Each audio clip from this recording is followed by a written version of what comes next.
जहां आपका अधिकार है आप आइए, बेहिचक आइए, जितना आपका अधिकार बनता है उपेंद्र कुशवाहा जरूरत पड़ने पर जो बिना अधिकार के कुछ एक्स्ट्रा लोग बैठ जाते हैं उनको उठा देगा।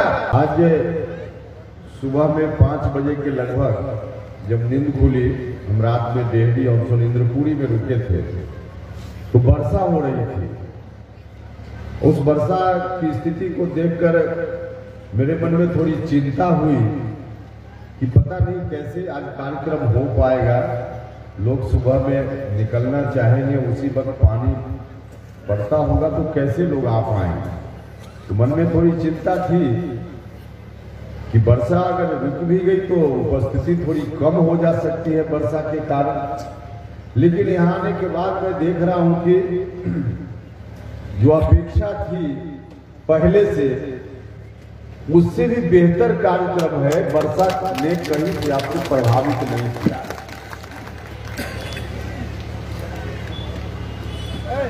यह स्थिति इस बात का परिचायक है कि आप सब लोग किस तरह से कठिन परिस्थिति में भी मेहनत करने वाले लोग हैं। यही कारण है कि इतनी अच्छी उपस्थिति विपरीत मौसम के बावजूद यहाँ हो गई। मैं हृदय से आप सभी लोगों का धन्यवाद करता हूं इस बात के लिए। मैं कोई बहुत लंबा भाषण देने के लिए नहीं आया हूं, इतना आग्रह करने के लिए आया हूं। यह जो जज्बा है आपका, यह जज्बा बाकी समय भी आप बनाए रखिए। आप हमेशा आवश्यकता पड़ने पर जब कहीं भीड़ जुटाने की जरूरत हो, वोट डालने की जरूरत हो, संघर्ष करने की जरूरत हो, सड़क पर उतरने की जरूरत हो, उसमें तो आप बड़ी ताकत दिखा देते हैं। लेकिन आप की मेहनत के बल पे अगर कोई सत्ता आती है, उस सत्ता से जो आपको अधिकार मिलना चाहिए उस अधिकार को लेने के समय आप सुस्त हो जाते हैं। काम करने के समय सबसे आगे रहते हैं आप लोग और काम लेने के समय सबसे पीछे हो जाते हैं। यह स्थिति ठीक नहीं है। हम सिर्फ आज नहीं, यह बात हम आपको आज के अनुभव के आधार पर नहीं कर रहे। हम जब भारत सरकार में आप सब लोगों ने आशीर्वाद दिया था और मंत्री हम बने थे, उस वक्त भी हमने यह अनुभव किया था। मंत्री बनने के पहले, उम्मीदवार होने के पहले तो बहुत इस इलाके से मैं परिचित नहीं था आज की तरह, और न आप मुझसे उस वक्त परिचित थे। आज स्थिति अलग है, हम भी आपसे परिचित हैं और आप भी हमसे परिचित हैं अधिकांश लोग। लेकिन उस वक्त यह स्थिति नहीं थी। हम आए, चुनाव जीत गए, मंत्री आप सब लोगों के आशीर्वाद से बन गए। मंत्री बनकर जब हम आते थे उस वक्त जो स्थिति हम देखते थे, मेरे मन में उस स्थिति को देखकर थोड़ा निराशा का भाव आता। तो उस समय का भी वही अनुभव है। हम कहीं आते थे उस वक्त स्वाभाविक रूप से भीड़ होती थी। कहीं मंच पर बैठे हुए हैं तो वहां लोग होते थे, भीड़ लगती थी। अब उस भीड़ में कहीं नजर हम दौड़ाते थे दूर कहीं, तो पीछे एक नौजवान ऐसा खड़ा हुआ दिखता था जो चुनाव के समय तो बहुत सक्रिय था, लेकिन अभी वहां जब काम लेने का समय है तो वह बहुत जाकर के पीछे खड़ा हुआ। हम उस वक्त इस बात को देखते थे। और जो हमारे आसपास लोग बैठे होते थे, बगल में बैठा हुआ एक साथी कान में कहता था कि सर आपके बाएं तरफ जो एक आदमी बैठा हुआ है, चुनाव में उसका कोई अता पता नहीं था, लेकिन आप जीत गए हैं, मंत्री बन गए हैं, तो माला लेकर के आपको पहनाने के लिए आ गया है, आपके बगल में बैठा था। यह स्थिति जब हम देखते थे कि जो मदद करने में हम उस वक्त चुनाव में वोट के समय में सबसे आगे था कोई, वह पीछे खड़ा है, और जिसने वोट, बगल का साथी कहता था कि उसने वोट नहीं दिया, उस तरह का व्यक्ति मेरे बगल में बैठा हुआ है माला लेकर, उस वक्त मेरे मन में चिंता होती थी। और हम बाद में बुलाते थे, वह नौजवान जो भीड़ में कहीं पीछे खड़ा होता था, उसको बुलाकर पूछते थे कि भैया तुम भीड़ में पीछे क्यों खड़े हो? चुनाव के समय, वोट के समय तो तुम इतनी मेहनत करते थे, और अभी जब मंत्री बन गए, हम अभी कुछ तुम्हारी मदद कर सकते हैं, लोगों का कुछ काम कर सकते हैं, तो तुम पीछे जाकर खड़ा हो। और पीछे जाकर खड़ा कौन होता था?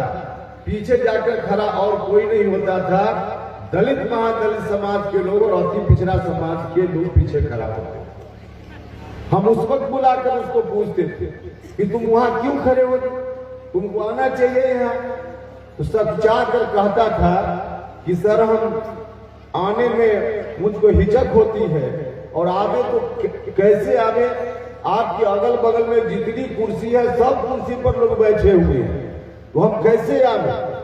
उस वक्त भी उसको कहते थे कि भैया, और आज भी हम आपको यही बात कहने आए कि हम जहां बैठे रहते थे उस वक्त कुर्सी अगल बगल में रहेगी तो कुर्सी खाली नहीं रहेगी, कोई तो उस कुर्सी पर आकर बैठ ही जाएगा। आप नहीं आ रहे हो तो आपके हिस्से की कुर्सी पर कोई बैठ जा रहा है, आपको आने में दिक्कत तो आप महसूस कर रहे हैं कि पहले से बैठा हुआ है कोई आदमी, हम कैसे जाएं। अरे पहले से जो बैठे हुए लोग हैं, जितने लोग बैठे हुए हैं, संभव है कि 10 कुर्सी लगी है तो 10 कुर्सी पर उनका अधिकार नहीं है, उसमें से कुछ कुर्सी पर आपका अधिकार है, लेकिन आप पीछे खड़े रह जाइएगा तो जिनका अधिकार उस पर नहीं है वही लोग आकर बैठ जाएंगे, और बैठ रहे हैं। आप आइए तो सही, आप आइएगा तो 10 जो पहले से बैठे हुए हैं उसमें से कुछ लोग जो अधिकार से ज्यादा बैठ गए हैं उनको हम हटाएंगे और आपको बैठाने का काम हम करेंगे। लेकिन आप आइएगा तभी तो, और आप आइएगा नहीं तो कोई तो बैठेगा। हम आज भी हम आपसे कह रहे हैं, हम यह नहीं करें कि जो लोग 10 लोग पहले से बैठे हुए रहते हैं उनका अधिकार नहीं है, ऐसा भी नहीं, उनका भी अधिकार है, लेकिन उनका अधिकार 10 पे 10 का नहीं है ना। उनका अधिकार कुछ कुर्सी पर है, तो जहां उनका अधिकार है वहां वो बैठेंगे, लेकिन जहां आपका अधिकार है आप आइए, बेहिचक आइए, जितना आपका अधिकार बनता है उपेंद्र कुशवाहा जरूरत पड़ने पर जो बिना अधिकार के कुछ एक्स्ट्रा लोग बैठ जाते हैं उनको उठा देगा और आपको बैठाने का काम करेगा। तो यह बात उस वक्त भी हम महसूस करते थे, और पुराने अनुभव के आधार पर हम आज आपसे कहने आए। देखिए, इस बार भी बड़ा मौका आने वाला है। जिस तरह से 2014 में आप सब लोगों ने आशीर्वाद दिया और हमारी पार्टी भारत सरकार में हिस्सेदार बन गई। 2014 में सिर्फ उपेंद्र कुशवाहा MP नहीं बना था, आप सब लोग की कृपा से भारत सरकार में हमारी पार्टी हिस्सेदार बन गई थी, और इस बार भी NDA गठबंधन का हिस्सा हमारी पार्टी बन गई। हमारी पार्टी NDA गठबंधन में शामिल हो गई है, और दिल्ली में जिस तरह से 2014 में पिछड़ा समाज का कोई बेटा भारत के प्रधानमंत्री पद की कुर्सी पर पहली बार बैठा था, इस बार भी तय है, चाहे कुछ भी हो जाए, लेकिन भारत के प्रधानमंत्री पद की कुर्सी पर 2024 में भी पिछड़ा समाज का वही बेटा जो 2014 में बैठा था, नरेंद्र मोदी जी फिर से एक बार भारत के प्रधानमंत्री पद की कुर्सी पर बैठे।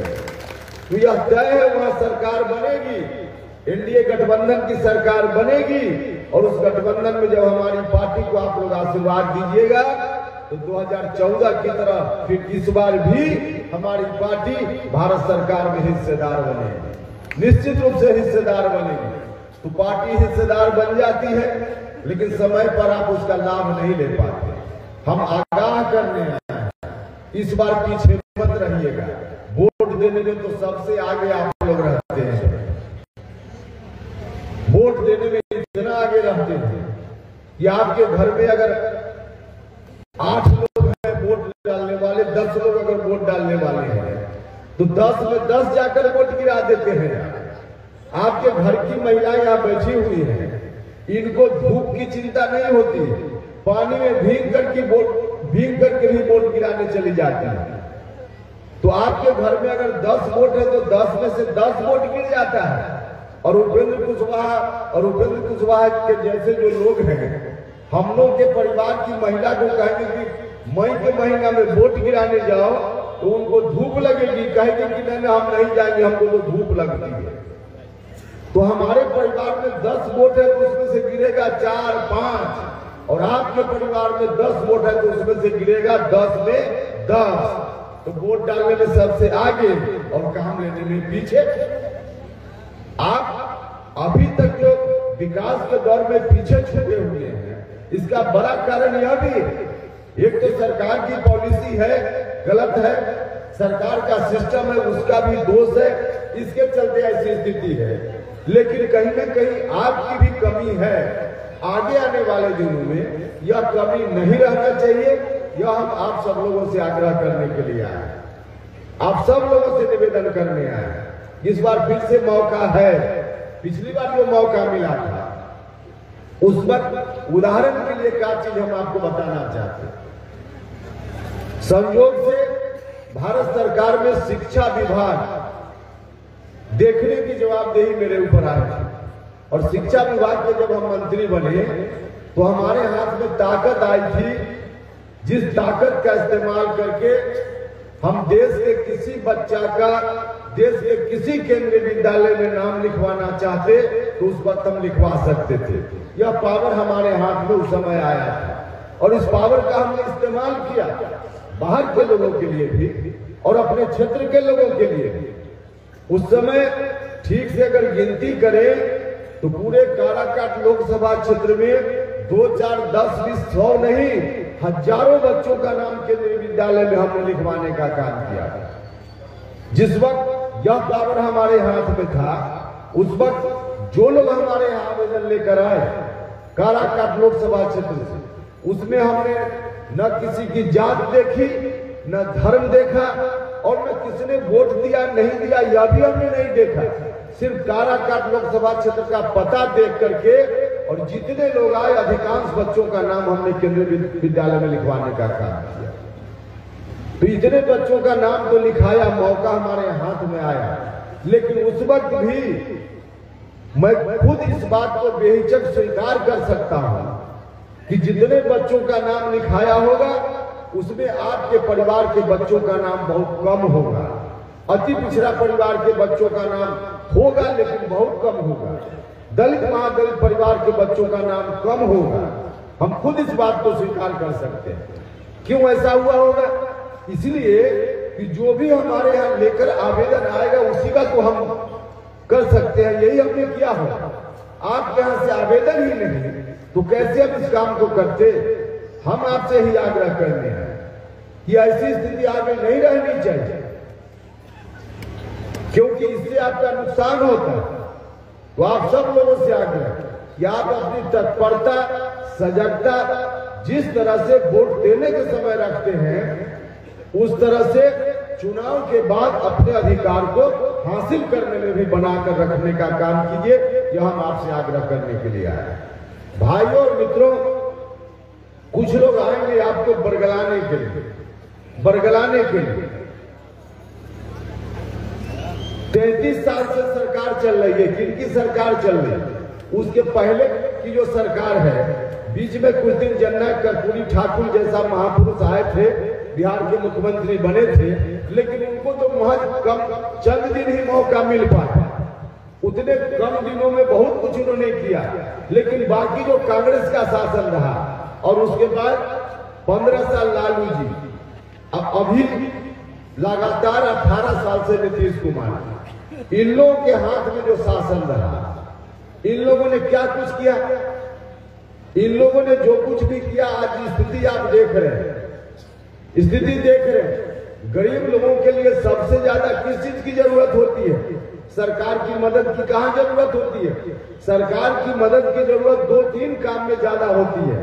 एक है गरीब लोगों के लिए अगर कोई स्वास्थ्य सेवा की जरूरत पड़ जाए, कोई व्यक्ति आपके घर में बीमार पड़ जाए, तो उस वक्त सरकारी मदद के बिना आपका इलाज नहीं संभव, क्योंकि गरीब आदमी की जेब में पैसा नहीं। पैसा वाला कोई व्यक्ति है, उसके घर में कोई बीमार पड़े तो सरकारी अस्पताल में नहीं जाकर प्राइवेट में इलाज कराता है, लेकिन गरीब आदमी कहाँ जाता है? सरकारी अस्पताल में। जिस सरकारी अस्पताल में क्या स्थिति है आप सब लोगों को मालूम है। दूसरी जरूरत पड़ती है शिक्षा के मामले। किसी भी व्यक्ति का मुकम्मल विकास तब तक नहीं हो सकता जब तक शिक्षा की स्थिति अच्छी नहीं है। और शिक्षा की स्थिति, सरकारी विद्यालयों की क्या स्थिति है आप सब लोग देख रहे हैं। इस मामले में भी जिनकी जेब में पैसा है उनको चिंता नहीं, अपने बच्चों को पढ़ाना है तो शिक्षा खरीद लेते हैं, मतलब प्राइवेट स्कूल में पैसा देकर अपने बच्चों को पढ़ा लेते हैं। लेकिन गरीब आदमी कहाँ जाएगा? अति पिछड़ा समाज का व्यक्ति, दलित महादलित समाज का व्यक्ति, उन्हीं सरकारी विद्यालयों में, जिन सरकारी विद्यालयों की स्थिति आप सब लोगों को मालूम है। तीसरा है रोजगार का मांग। रोजगार का मांग, जो नौजवान लोग हैं, अभी जो उत्तराखंड में डर में फंसा हुआ था मजदूर लोग, देश में कहीं कोई घटना घटे, मजदूरों की मौत किसी रूप में हो, कहीं इमारत ढहने से हो, कहीं खादान ढहने से हो, कहीं किसी कारण से अगर बिहार से बाहर कुछ मजदूरों की मौत होती है तो निश्चित रूप से उसमें बिहार का कुछ न कुछ लोग रहता ही है। क्यों ऐसी स्थिति है? इतने दिनों के बाद भी कहते थे लोग कि हमको सरकार में लाइएगा तो पलायन रुक जाएगा। इतने दिनों के बाद भी हमारे यहाँ के मजदूर दूसरे राज्य में जाकर अपनी जान को जोखिम में डालने के लिए विवश नहीं है। तो यह जो सवाल है गरीबों से जुड़ा हुआ सवाल, इतने दिनों में क्या कुछ किया इन लोगों ने, सब आप सब लोगों के सामने।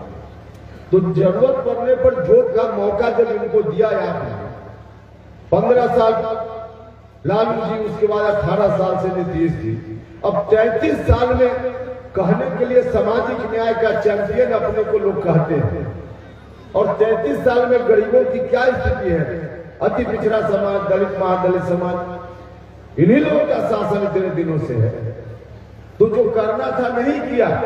अब जब कमजोर स्थिति में लोग अपने को देख रहे हैं तब अनर्गल बात प्रचारित करके आपके वोट को लेना चाहें। जो काम करना था नहीं किया उसकी चर्चा नहीं करेंगे और कुछ ऐसी बात कहेंगे कि आप सुनकर के उनकी बातों में आ जाइए और आप बिना कुछ किए उनको फिर से वोट दे दीजिए। इसी कोशिश में लगे हुए और इसी कोशिश का परिणाम है कि लोग अब चारों तरफ प्रचारित कर रहे हैं, आपको दिग्भ्रमित करने की कोशिश कर रहे हैं। कह रहे हैं कि फलाना फिर से सरकार में आ जाएगा तो भारत का संविधान बदल देगा। अरे भाई, भारत का संविधान कोई ऐरा गैर आदमी का नहीं बनाया हुआ। भारत का संविधान डॉक्टर अंबेडकर जैसे महान नेता का बनाया हुआ है, जिसने इतना मजबूत स्तंभ हिंदुस्तान के संविधान के रूप में गाड़ने का काम किया है। उस स्तंभ को दुनिया की कोई ताकत हिला नहीं सकती है, नहीं हिला सकती। चाहे लाख कोई कुछ कह ले, यह संविधान नहीं बदलेगा।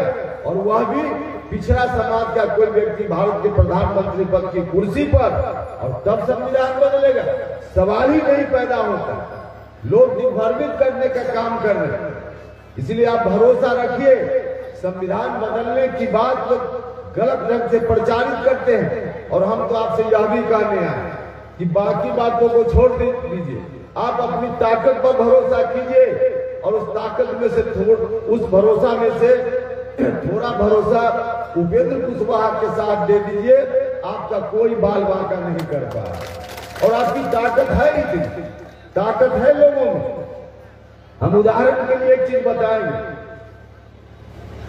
कुछ वर्ष पहले न्यायालय ने एक निर्णय दिया था, जो दलित समाज के लोग हैं उनके ऊपर जो अत्याचार की कोई घटना होती है तो लोग मुकदमा करते हैं और मुकदमा के बाद अभियुक्त को गिरफ्तार करने की व्यवस्था है।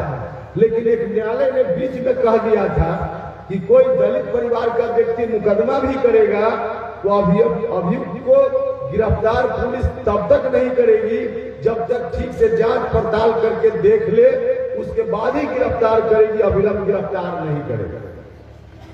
यह जो व्यवस्था थी, इस व्यवस्था के खिलाफ पूरे देश भर के दलित लोगों में गुस्सा हुआ और गुस्सा सिर्फ एक दिन उन लोगों ने गुस्सा का इजहार किया। पूरे देश भर के दलित लोग एक दिन देश भर में सड़क पर आ गए। शाम होते होते भारत की सरकार को कहना पड़ा कि न्यायालय के इस निर्णय में बदलाव के लिए हम पार्लियामेंट में कानून लाएंगे और बाद में जाकर के कानून लाने का काम सरकार को करना पड़ा।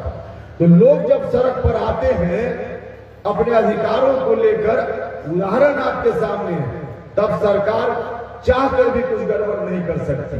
वो आपके हाथ में तो ताकत है, इस ताकत पर भरोसा कीजिए और उस भरोसा को थोड़ा उपेंद्र कुशवाहा के साथ भी शेयर करने का काम कीजिए, क्योंकि जरूरत पड़ने पर पहले भी हमने आपके लिए वकालत करने का काम किया है और आगे भी आपके मजबूत वकील के रूप में उपेंद्र कुशवाहा वहां खड़ा रहेगा। हमने करके बताया है। हम एनडीए गठबंधन में तब भी थे जब भारत सरकार में मंत्री थे। मंत्री रहते हुए साथ ही यहाँ भी चर्चा कर रहे थे पूर्व के वक्ता, न्यायपालिका में खासकर सुप्रीम कोर्ट और हाई कोर्ट में जज की जो बहाली की प्रक्रिया है, जो व्यवस्था है, इस व्यवस्था के तहत आज भी आपका बच्चा, कोई गरीब घर का बच्चा, दलित महादलित परिवार का, पिछड़ा अति पिछड़ा परिवार का और यहाँ तक सवर्ण जात का भी कोई गरीब परिवार का बच्चा पढ़ने में चाहे जितना भी तेज हो, अगर वह चाहे कि हम सुप्रीम कोर्ट और हाई कोर्ट में जज बन जाए तो उनके लिए जज बनने का दरवाजा बंद है, नहीं बन सकता। वहां सिर्फ 250-300 परिवार के लोग ही अभी तक अधिकांशतः जज बनते हैं। दलित परिवार का कोई नहीं मिलेगा वहां जज, एकाध कभी। अति पिछड़ा परिवार का जज नहीं मिलेगा, एकाध कभी बनता है। क्यों ऐसी स्थिति है?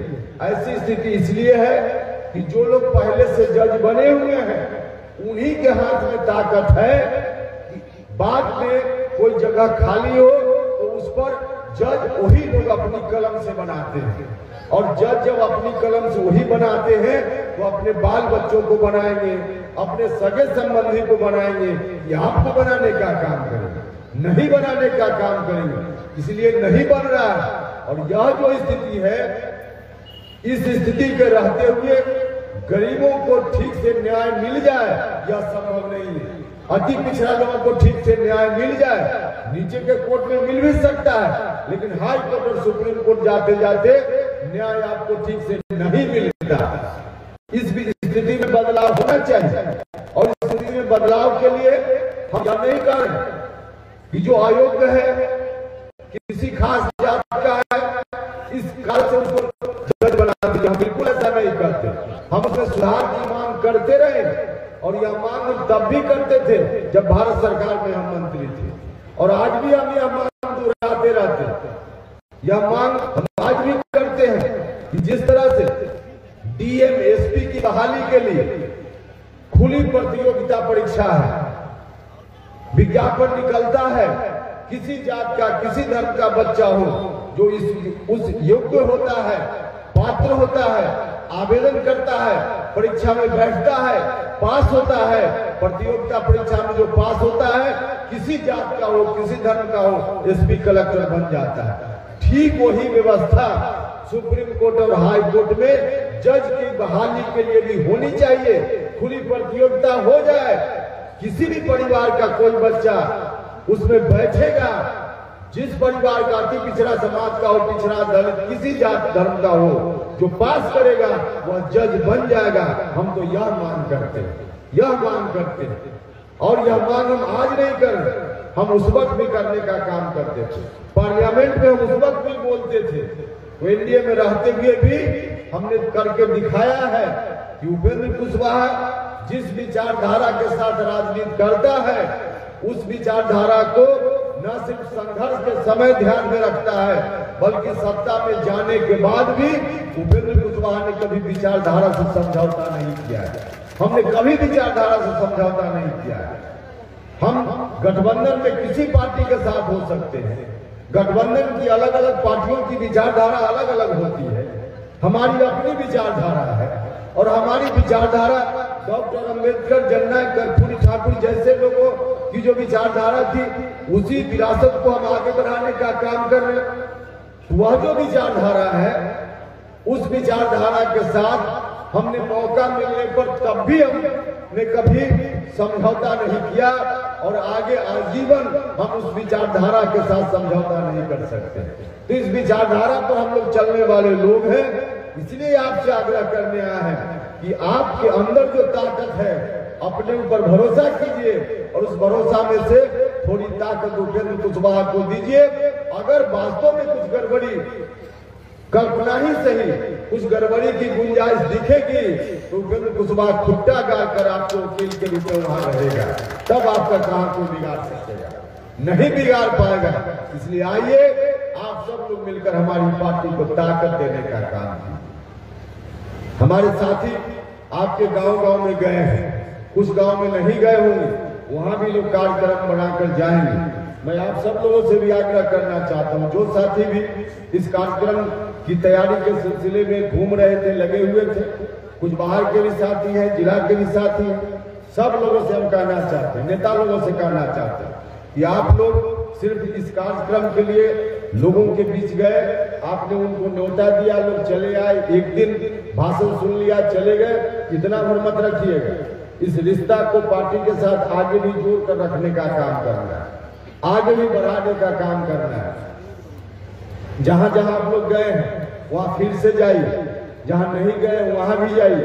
वहां लोगों को कोई परेशानी हो, उस परेशानी को समझिए, खुद कोशिश कीजिए उस परेशानी को दूर करने की, और उसमें कोई कठिनाई हो तो हमको भी बताइए।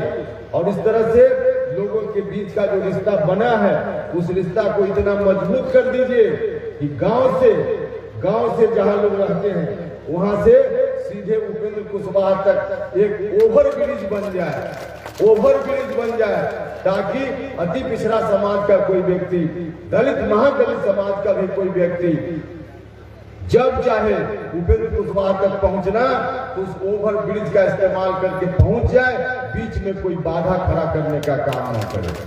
तो इसलिए आप सब लोग इस काम में लगिए, आगे भी करते रहिए। हम आप सब लोगों के ऊपर भी यही भरोसा करते हैं, जो निवेदन हमने किया उस निवेदन के अनुकूल आप सब लोग मिलकर अपनी सजगता, तत्परता हमेशा बनाए रखिए। वोट देने के समय भी, बाद में काम लेने के समय भी यह आग्रह करते हैं। और आप सब लोग मिलकर हमारी पार्टी को फिर से हम दोहराते हैं कि ताकत दीजिए, सब कुछ आगे आने वाले दिनों में ठीक ठाक रहेगा। तो आप सब लोगों के ऊपर उम्मीद भी है, विश्वास भी है कि सब लोग मिलकर जरूर इस रिश्ता को आगे बढ़ाइएगा। इन्हीं शब्दों के साथ आप सब लोग इतनी बड़ी संख्या में इस कार्यक्रम में उपस्थित हुए। यहाँ के बाद एक और कार्यक्रम रोहतास जिला में है, वहां भी जाना है। इसलिए मैं अपनी बात समाप्त करने से पहले आप सभी लोगों के प्रति हृदय से आभार प्रकट करता हूं, आप सभी लोगों का बहुत बहुत धन्यवाद करता हूं।